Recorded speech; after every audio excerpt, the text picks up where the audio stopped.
Friends, Bharat जितना प्राचीन है उतनी ही प्राचीन एग्रीकल्चर और फूड को लेकर हमारी मान्यताएं हैं, हमारे अनुभव हैं और भारतीय कृषि परंपरा में साइंस को, लॉजिक तो प्राथमिकता दी गई है। आज फूड और न्यूट्रिशन को लेकर इतनी चिंता दुनिया में हो रही है, लेकिन हजारों साल पहले हमारे ग्रंथों में कहा गया है, अन्नम ही भूतानाम ज्येष्ठम तस्मात् सर्वौषधम उच्यते। अर्थात सभी पदार्थों में अन्न श्रेष्ठ है, इसलिए अन्न को सभी औषधियों का स्वरूप, उनका मूल कहा गया है। हमारे अन्न को औषधीय प्रभावों के साथ इस्तेमाल करने का पूरा आयुर्वेद विज्ञान है। ये पारंपरिक नॉलेज सिस्टम भारत के समाज जीवन का हिस्सा है। फ्रेंड्स, लाइफ और फूड को लेकर ये हजारों वर्ष पहले का भारतीय विजडम है। इसी विजडम के आधार पर भारत में एग्रीकल्चर का विकास हुआ है। भारत में करीब 2000 वर्ष पहले कृषि पराशर नाम से जो ग्रंथ लिखा गया था, वो पूरे मानव इतिहास की धरोहर है। ये वैज्ञानिक खेती का एक कॉम्प्रिहेंसिव डॉक्यूमेंट है, जिसका अब ट्रांसलेटेड वर्जन भी मौजूद है। इस ग्रंथ में कृषि पर ग्रह नक्षत्रों का प्रभाव, बादलों के प्रकार, रेनफॉल को नापने का तरीका और फोरकास्ट, रेन वाटर हार्वेस्टिंग, जैविक खाद, पशुओं की देखभाल, बीज की सुरक्षा कैसे की जाए, स्टोरेज कैसे की जाए, ऐसे अनेक विषयों पर इस ग्रंथ में विस्तार से बताया गया है।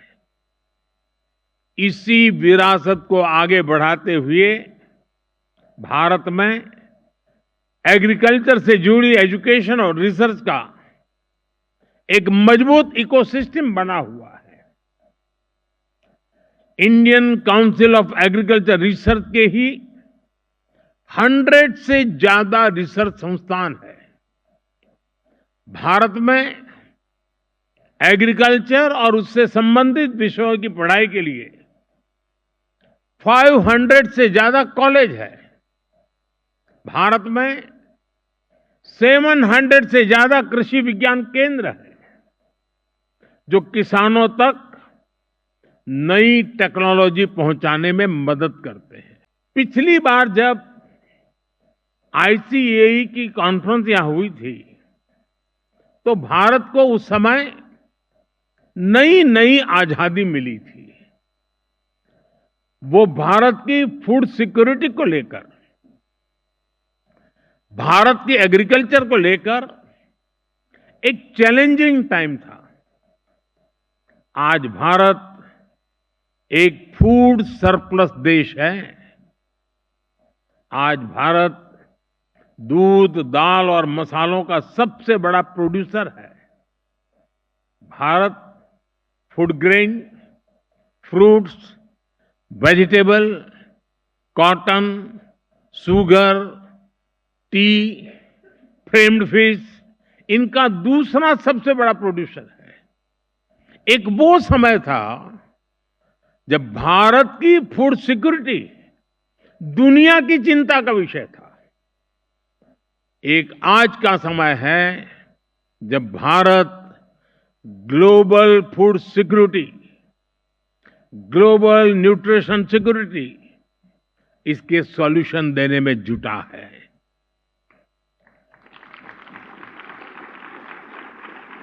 इसलिए फूड सिस्टम ट्रांसफॉर्मेशन जैसे विषय को डिस्कस करने के लिए भारत के अनुभव बहुमूल्य है।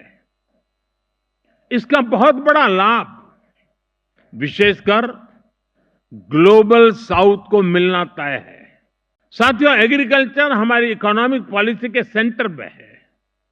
हमारे यहां करीब 90% परिवार ऐसे हैं जिनके पास बहुत कम जमीन है। ये छोटे किसान ही भारत की फूड सिक्योरिटी की सबसे बड़ी ताकत है। यही स्थिति एशिया के कई विकासशील देशों में है। इसलिए भारत का मॉडल कई देशों के काम आ सकता है। जैसे एक उदाहरण के लिए सस्टेनेबल फार्मिंग का।